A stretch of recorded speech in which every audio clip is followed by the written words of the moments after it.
एक मोठी बातमी आपल्या समोर ते मराठा कुणबी वंशावळ समित्यांना पुन्हा 1 वर्षाची मुदतवाढ.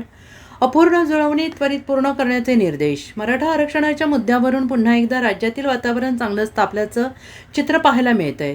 मराठा आंदोलक मनोज जरांगे पाटील हे पुन्हा एकदा 29 ऑगस्टपासून अंतरवाली सराटीत आंदोलनाला सुरुवात करणार आहेत. दरम्यान त्यापूर्वी सरकारने मराठा कुणबी प्रमाणपत्रासंदर्भात एक मोठं पाऊल उचलल्याची माहिती समोर येते. कुणबी मराठा जात प्रमाणपत्रासाठीच्या वंशावळ जुळवणी समितीला आणखीन 1 वर्षाची मुदतवाढ देण्यात आलेली आहे आणि मिळालेल्या माहितीनुसार कुणबी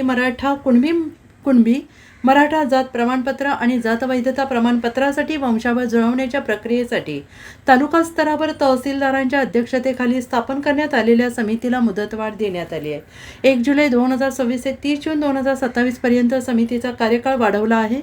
राज्यातील काही जिल्ह्यांमध्ये वंशावळ जुळवणीचे काम अद्याप पूर्ण न झाल्याने शासनाने हा निर्णय घेतल्याची माहिती मिळते आहे. त्यामुळे आता मराठा कुणबी प्रमाणपत्राचा मार्ग सुकर होणार का असा देखील प्रश्न विचारला जातोय. तर अपूर्ण जुळवणी त्वरित पूर्ण करण्याचे निर्देश देखील यावेळेस देण्यात आले आहेत. Bureau report, SBN Marathi, Mumbai.